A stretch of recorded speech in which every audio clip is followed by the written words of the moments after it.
mama Sharirene yaba enekitando stable yaba tarize mayibo biri ku muhanda rero nuko izavuga mayibo ahiba urusaku rurahaba ariko twebwe ntabwo hano kuri YouTube ari n'abantu bakoresheje imihanda ndayanze bigize abakozi b'Imana hano kuri imihanda dore ko iwindi mihanda ntabwo ibaho abantu bazima yego imihanda ibaho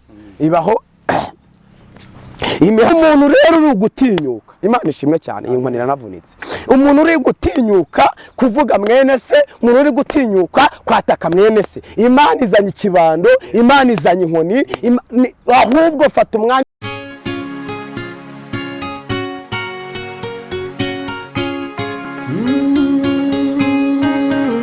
Emana we Yesu we ingoma yawe ni amamare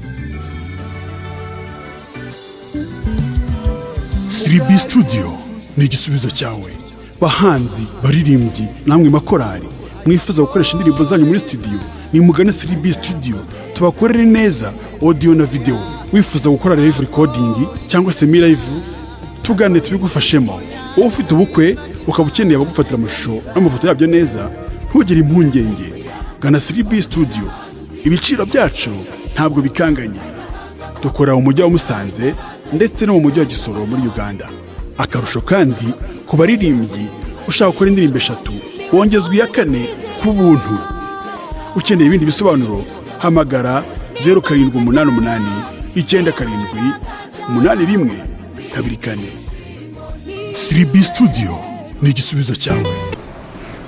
Turabaramukije mu izina rya Yesu Kristo amahoro y'Imana nabane namwe aho muherereye hose.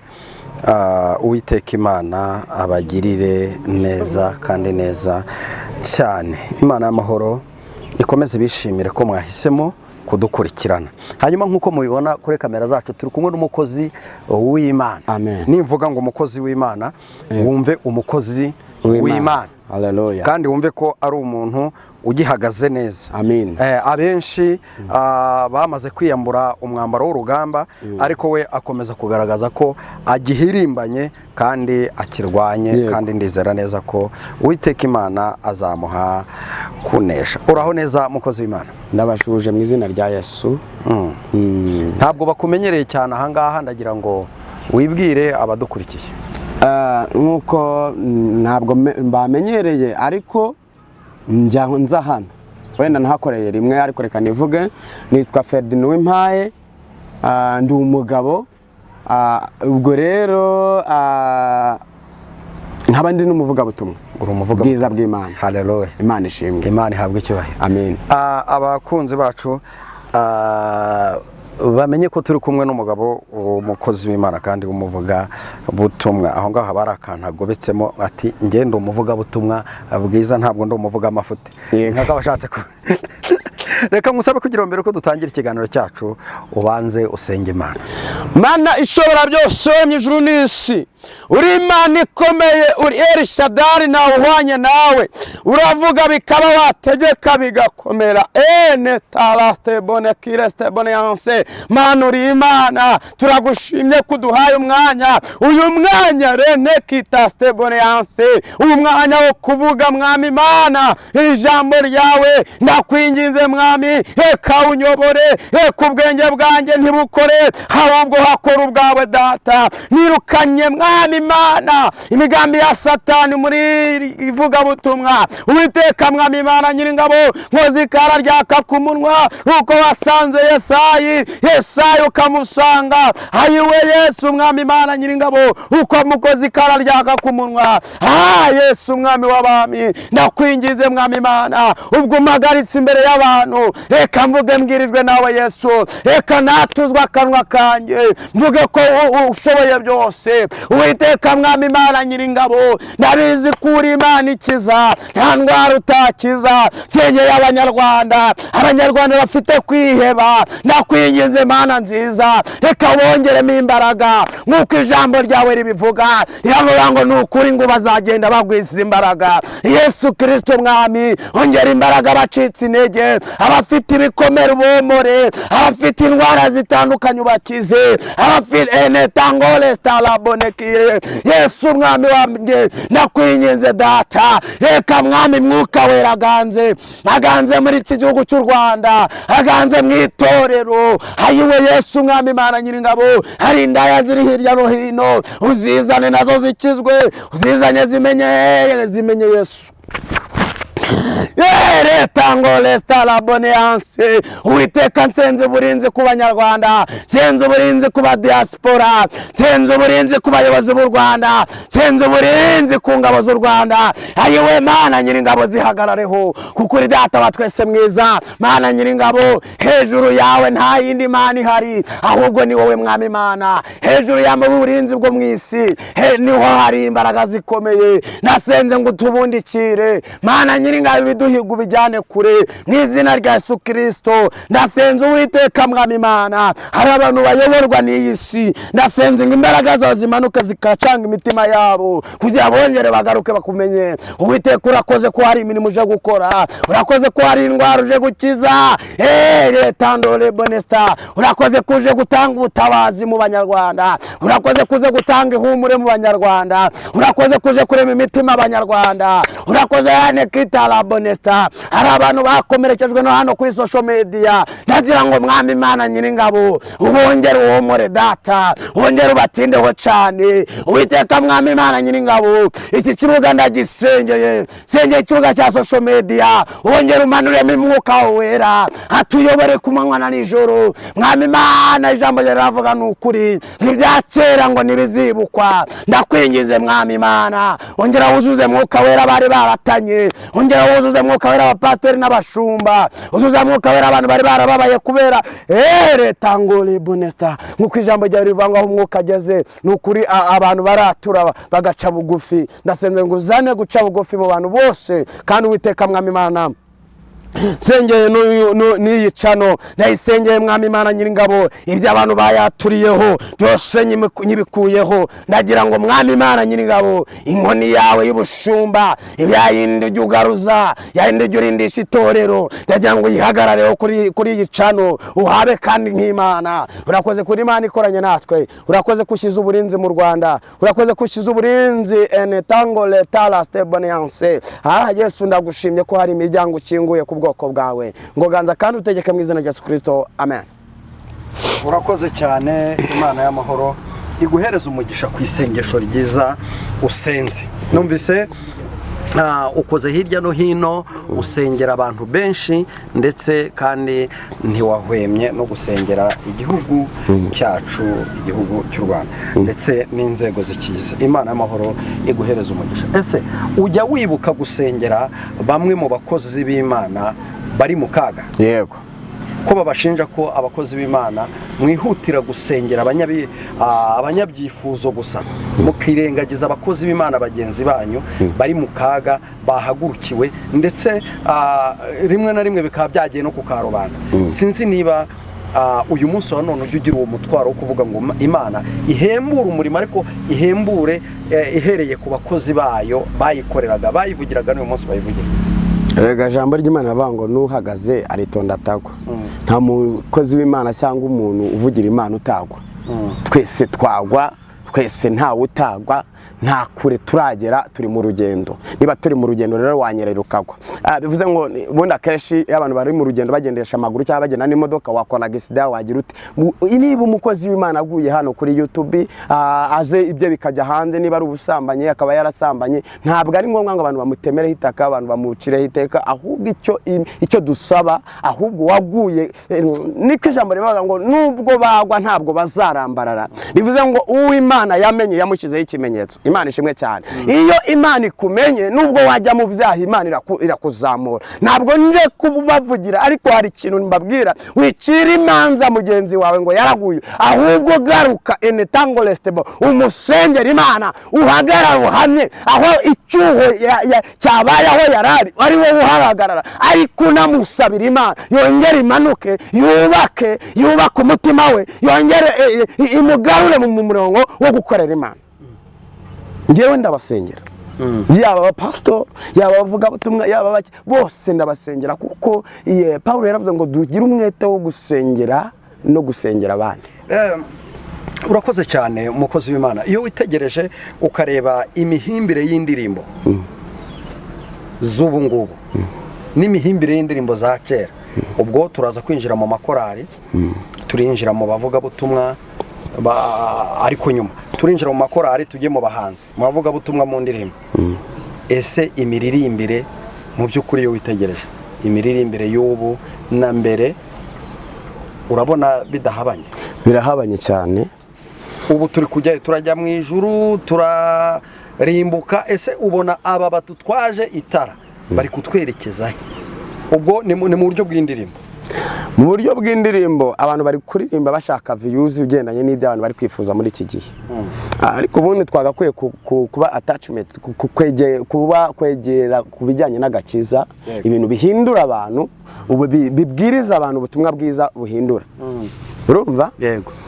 Ariko ukumva umuntu, ntabwo ndi mu mentioning umuntu, ariko hari umuntu ukora indirimbo kumva nta butumwa bwishi burimo bw'Imana, kandi ubundi nibyo twagakwiye gukora. Ariko biri kugendana n'igihe turimo, ndabivuga kenshi cyane. Bibiliya iravuga ngo nukuri mu minsi y'imperuka hazaba hari ibihe bigoranye biruhije. Rero bigoye abavugabutumwa, bigoye abaririmba, bigoye abapasitoru, bigoye abakristo. Ibyo bihe twarisohoyemo, turi kuririmba, abantu bari kuririmba ibintu bijyanye n'ibyo abantu bararikiye.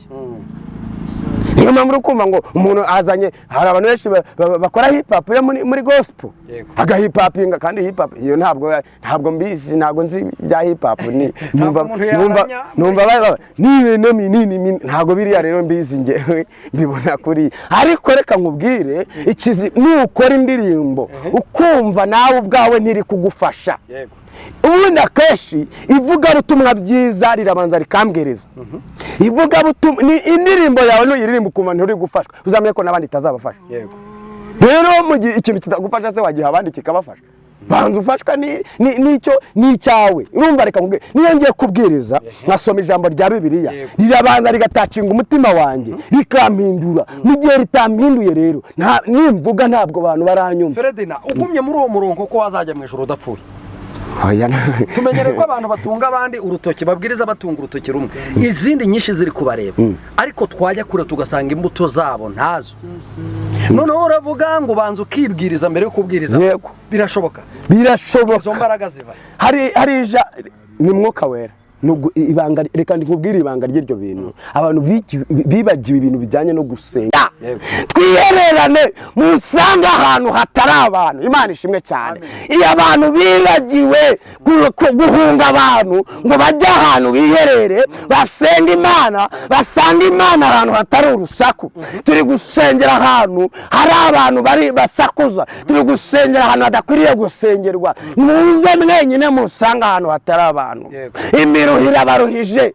Haleluya. Ngo urusaku rurabarembeje. Imana ishimwe. Abantu nibave mu bintu, nibave mu bantu, bagende basenga Imana biherereye. Iyo wasenze Imana neza. Haleluya. Amen. Mbibutse ko uyu Hana yasenze Imana. Imana ishimwe cyane. Aragenda ngo ava mu babandi bavuga, arangije ngo akajya azunguza umunwa gusa, ajya hiherereye wenyine azunguza umunwa. Uzi icyo yabonyemo? Imana yamuhaye umwana w'umuhungu. Ikibazo dufite noneho nuko abantu batazi kwihererana n'Imana. Ikibazo dufite, ndi gushaka gusenga nkawe Pascal. Yego. Kandi ntabwo umuhamagaro wanjye ari wowe wawe, ahubwo tuyoboze Imana inzira, Imana ikwereka uko ugomba gusenga naho ugomba gusengera.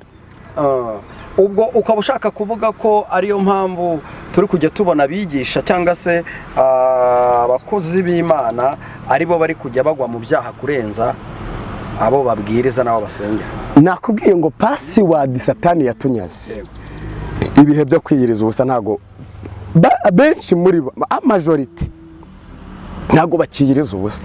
Kwiyiriza ubusa bikorwa gute? Kwiyiriza ubusa ni ugufata niba nifite igihumbi nkagiha umukene narangiza nkava mu bantu nkiyiriza ubusa. None se ntagifite? Utagifite urasenga. Ntabwo Imana izaguhora ibyo udafite, izaguhora ibyo ufite. Ibyo ufite utakoze utatunganyije. Mbese Imana izaguhora ibyo, ntabwo Imana ishobora kuguhora ibintu udafite. Feredina, uravuga ko uhagaze neza kandi natwe turabibona, ariko hari andi makuru avuga ko YouTube ari imva z'abakozi b'Imana. Yego. Wowe witeguye kuzarwana urugamba ute? Aho nawe niho abusha kugira ngo ugwe? Ntabwo abantu bose baguye bari kuri YouTube. Tufite urugero wenda muvuga Antoine Rutayisire. Ariko mu biganiro dukunda gukorana n'abantu akenshi bagaruka kuri Antoine Rutayisire. Sinzi niba izi video dukora zijya zimugeraho, sibyo? Aho ntabwo mwazakomeza kumutaka cyane bigatuma satani arushurizaho kumwataka. Kereka dasenze ariko yamaze kumenya ibanga ryo gusenga. Ndibutse ko ubundi nta rindi banga riba hatari ugusenga. Yego. Ibanga ryo iyo usenze Imana iguhishurira amabanga satani agufiteho. Iyo usenze Imana iguhishurira hazaza hawe. Iyo usenze Imana ikubwira n'ibyari kukwica byari biri inyuma yawe. Bivuze ngo Imana yigeze ibwira Kuro ntabwo ari kuko atari yasenze. Kuro yari yasenze, Imana avuga ngo ngumva kumubwire Kuro, wowe niminyikishije amavuta, Imana ishimwe cyane. Ngo ndakubwira ngo nzakujya imbere, Imana ishimwe. Ngo hataringaniye maringanize. Bivuze ngo iyo wasenze Imana imbere yawe irahatunganya. Iyo wasenze Imana imbere yawe ibigukanuriye amaso Imana irayabumba bigahweza. Bivuze ngo Rutayisire tumuvuze neza akakajya akiyemera akamera nka Nebukadinezari. Nebukadinezari yiyemera aravuga ngo nukuri ngo muri Yerusalemu ngo nuza niyubakiye umujyi wanjye niyubakiye Babuloni. Imana yamujyanye kurisha mu ishyamba. Imana rero ntabwo ikibazo dufite abantu baretse gusenga. Iyo uretse gusenga akavuga akakantu, iyo uretse gusenga satani agushyiramo kwikunda. None mbere iyo usenga ntabwo kwa kwikunda kubamo. Yesu yaravuze ngo abankunda bagomba kwiyanga. Imana ishimwe cyane. Ngo iyo waretse gusenga rero ikintu kikuza ngo nuko ushaka ko ari wowe ugaragara, Imana nigaragara. Ikibazo dufite ibimenyetso bigaragaza ko abantu batagisenga Imana. Umuntu ajya ku musozi yisabira imodoka, yisabira y'ubukode gusa. Ntasabe iki? Ntasabe ngo Imana iture muri we. None rero bari gushaka ko ari bo bagaragara kugira ari bo bafashwa. Umukozi w'Imana, birashoboka ko umuntu haba hari umuntu muri iki kinyejana cyangwa se muri ubutaka bwa Kigali waba usenga asaba Imana kugira ngo iture muri we, agahaguruka akajya ku musozi aricyo kintu kimujyanye? Reka nkubwire, ushobora kudahaguruka ngo ujye ku musozi aricyo kikujyanye, ariko 80% akaba aricyo kintu kikujyanye. 20% umwanya muto ukawufata, urumva uri gusengera ibyo bindi dukenera. Aribwo Yesu yavuze ngo mubanze mushaka ubwami bw'Imana no gukiranuka, ngo ibindi muzabyongerezwa. Bivuze ngo ikintu kibanza ubundi ni ubwami bw'Imana mu mutima wawe, noneho ibyo kongererwa ni bonus Imana izaduha. Bivuze ngo rero abantu urumva byaracuramye, abantu bari gushaka iyo bonus cyane, ahubwo bwa bwami bw'Imana bukiyongera kuri bonus. Kandi Yesu icyo abantu bari gushaka ntabwo ari cyo Imana ishaka. Imana irashaka ko bonus iza nyuma, twebwe tugashaka ko bonus iza mbere. Urumva niwe satani yanyuranyije indimi z'abantu. Niyo mpamvu uri kuri social media, mbega ujya ukurikirana ibintu bica kuri social media ya gospel? Yego. Ibutse ku Mama Sharirene abwiriza ijambo ry'Imana neza cyane, kandi giharimo buriya nawe neka nkubwire muri iki gihugu no kuri iyi si dutuye nta muntu mutagatifu uriho, ahubwo reka nkubwire ikintu gituma tuba batagatifu, nta maraso ya Yesu. Mama Sharirene yaba enekitando restabo yaba tarizeye Imana Yesu Kristo nta muamwa ibyo muri kumubona none muri kubona ibirenze kurushaho ariko ubu ngubu yizeye Kristo numva rero kuba utera umuntu amabuye ngo yakoze ibi ntabwo ari ngombwa wenda Imana imbare ko mvuze nimuvuze ariko ntabwo bimuvuzeho ahubwo umuntu wese ubona ko ikibazo dufite nuko abantu bari gutinda ku bintu biri kuba mu muntu cyangwa ibyo umuntu yakoze mbere nibatinde ku cyo yagiye ku magambo yababwiye yagiye ababwa amagambo yubatse umutima yubatse iki ariko niyo yaba ari ku dustati yego hari abantu benshi rero hari abakunzi biwe afite urumva kandi abo bakunzi yababwiye agakiza hari abantu benshi bahindutse kugama kuri ura mubyeyi rero ndagira ngo mbabwire mwitinda ku bantu ahubwo ni mutinde ku Mana mutinde ku Imana yamucishijemo na ibyo ari gucamo ibyo nibye nibirangira zagaruka tubwizira ubutumwa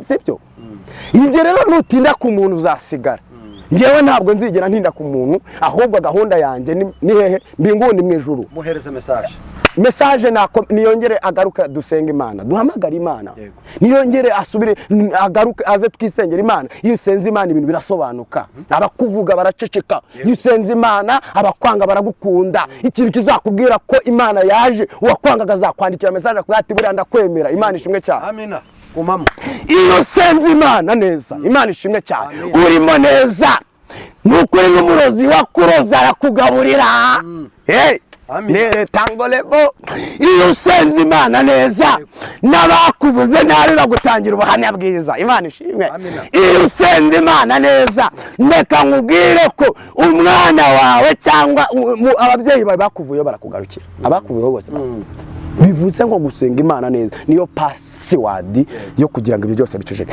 Imana igicecekesha amagambo y'abantu we Imana igicecekesha amagambo ya Satani ibyo Satani agambiriye Imana igifunga inzira Satani yaracishemo kugira ngo utabagwe rero bivuze ngo umubyeyi nisengera Imana nta n'iteka muciriyeho ni umukozi w'Imana totaloma nta nubwo nje sinzaza kuri YouTube mvuga ikimana inumye nukubwira ngo abantu icyo bakuvuzeho uyu munsi kireke ahubwo tera intambwe imbere usenga Imana uce bugufi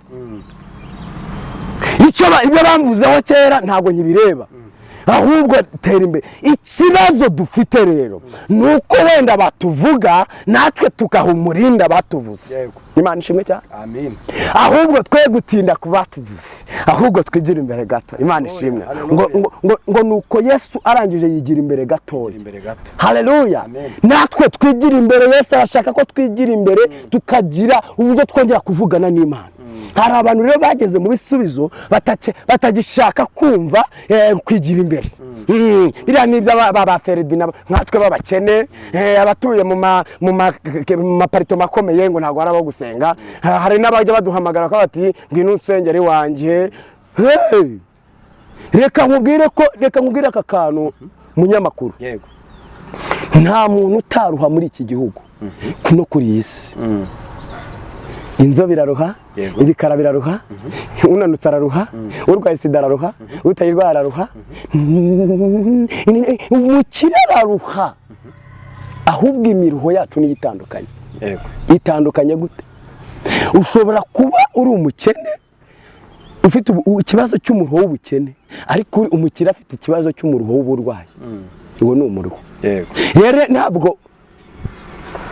ntabwo Satani atinya icyuri cyo ntabwo Satani atinya amapeti umuntu afite ntabwo Satani atinya ibyubahiro ufite Satani ntabwo atinya icyubahiro cy'umuntu ahubwo ikintu gituma Satani atinya ni igihe Imana ituye muri wowe iyo Imana ituye muri wowe ibiguhiga biragutinya iyo Imana ituye muri wowe abakuvuga baragutinya nituye muri hari ikindi se Rutayisire tuvuga araza akabwiza abantu kuri nanjye ndasaba Imana ijya kubwiza abantu kuri ntabwo rero nifite umwanya wo guta ku bantu ngo runaka yavuze ngewe nzavuga Imana impagurukije kubwira abantu ngo mwihane muve mu byaha Yesu ni umwami kandi icyazanye Yesu ni ukugira ngo abantu babone ubugingo ntabwo icyazanye Yesu ari ukugira abantu barimbuke rero niba bafite abantu no nta zindi komateri twagakwiye guteraho ku munyabyaha. Umunyabyaha niba akoze ikosa, mwegera umugira inama, mwegera mwere kumuciraho iteka.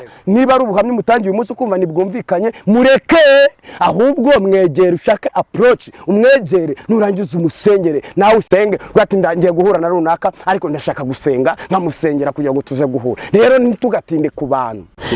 Abagalati ibice 5 ku murongo wa 12 ngo kuko kamere irarikira ibyo umwuka yanga, ngo kandi umwuka yifuza ibyo kamere yanga, kuko ibyo bihabanye nicyo gituma ibyo mushaka gukora atari byo mukora. Bivuze ngo abantu ntabwo ibyo bagikora ibyo bashaka, ahubwo bari gukora ibyo kamere ishaka. Rero abantu bayobogwe n'umwuka bere kuyoba. Ikikubwira ko muri iki gihugu abantu batakiyobogwa n'umwuka ni ukubera ko abantu batagikora ibyo bashaka.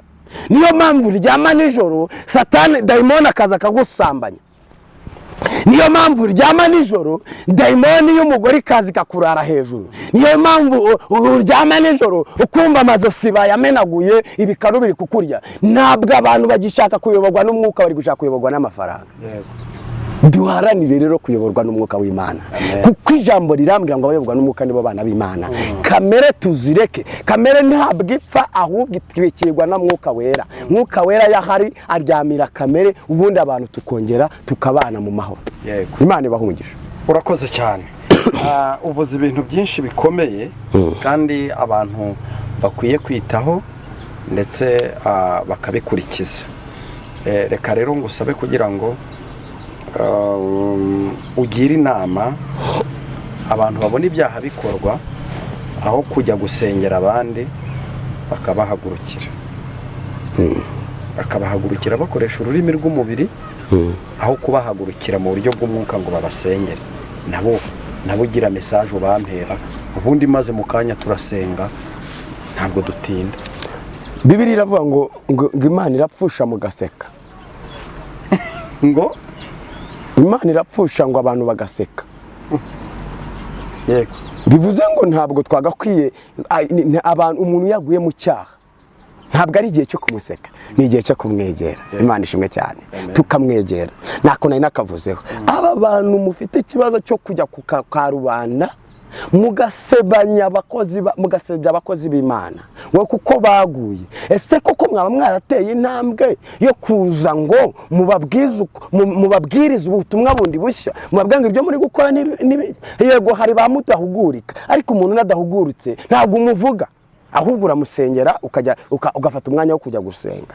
Dufata umwanya abakozi b'Imana, abashumba, abapasiteri, dufata umwanya twiherere, dusengere itorero, dusengere abantu b'Imana, kuko iki gisi cyo gihe cyo guseka abantu baguye kuri YouTube, ahubwo nicyo gihe cyo approaching Imana, tuyibwira ngo Mana menaguriza imbaraga zateye abakozi b'Imana.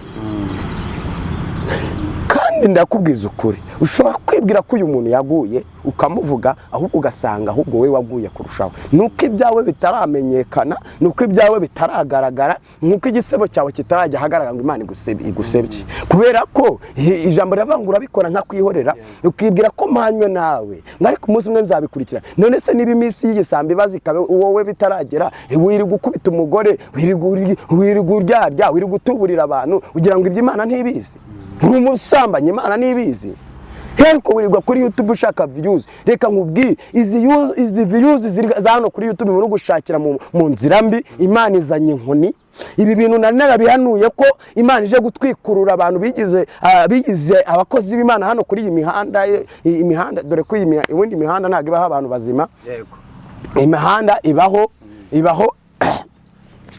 imihanda ibaho abantu abamayibo. Ikizakubwira ko mayibo biri ku muhanda rero nuko izavuga.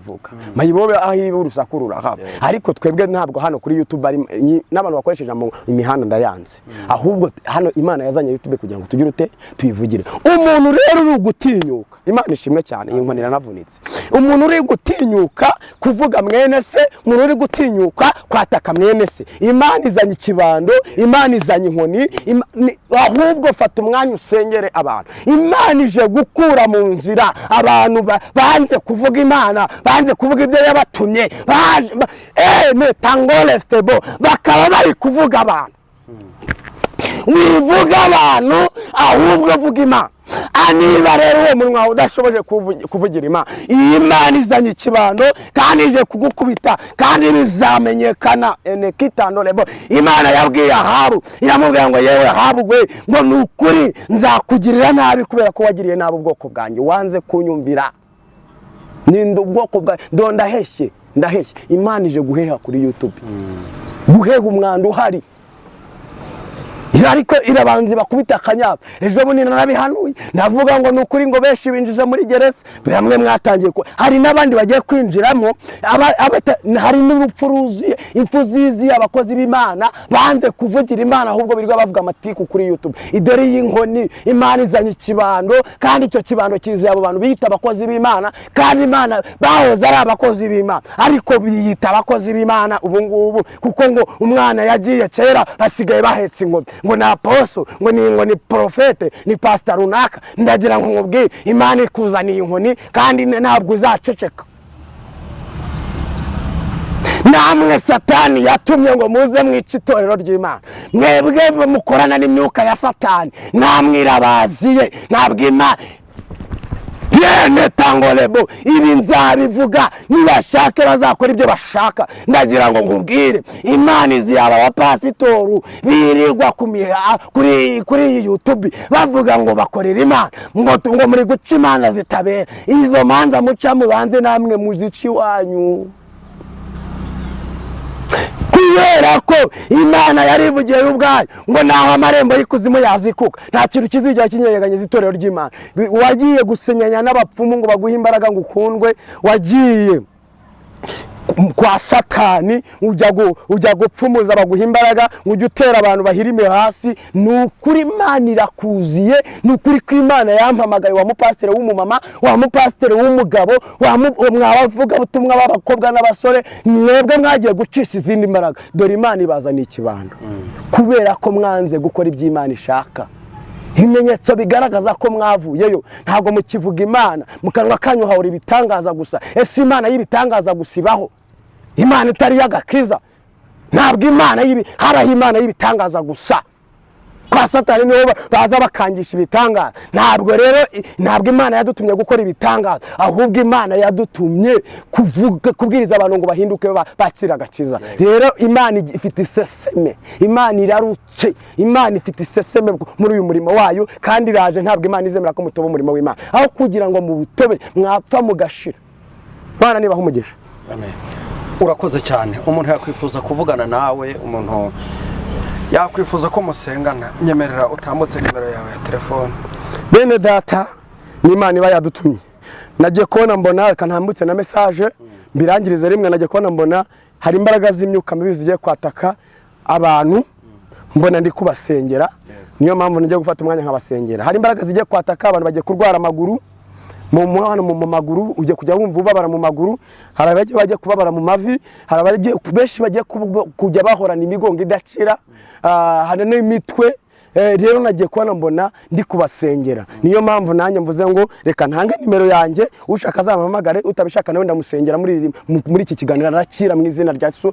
Satana neshuye imyuka mibi y'abadayimoni. Imana ishimwe cyane. Mana uri Imana, urashoboye, uri rubasha. Ndagushimye ko ushimye ko ntambutse ubutumwa bwawe. Ndakwinginze Mana nziza, ngome nagura shiririza uyu mwuka ukumirire ku bantu bawe, uyu mwuka ukumwirire Yerne talaste bone taya boneanse. Shira uburinzi ku bantu bari mu bihugu byo hanze, shira uburinzi ku bantu bari mu Rwanda, shira uburinzi ku bantu Tangoleste boneanse, shira uburinzi ku bantu bari mu Rwanda, abakristo n'abatari abakristo, abisilamu, bose ubashyireho uburinzi, kuko abantu n'abawe ntabwo ari abacu. Niyo mpamvu mbasengeye ukomeze ugaruze inkoni yawe, kandi uburinzi bw'ijuru n'abamarayika bajya bahora bagota, ngogirira neza ubwoko bwawe, kandi uha abantu gukizwa bakumenye mu izina rya Yesu Kristo. Amen. Nimero yanjye nayivuze, yivuge. Nushaka kuzashyira kuri yivuge ntacyo. 0788 970831 0788 970831. Urakoze cyane. Imana y'amahoro iguhereze umugisha kandi mwinshi rwose. Murakoze.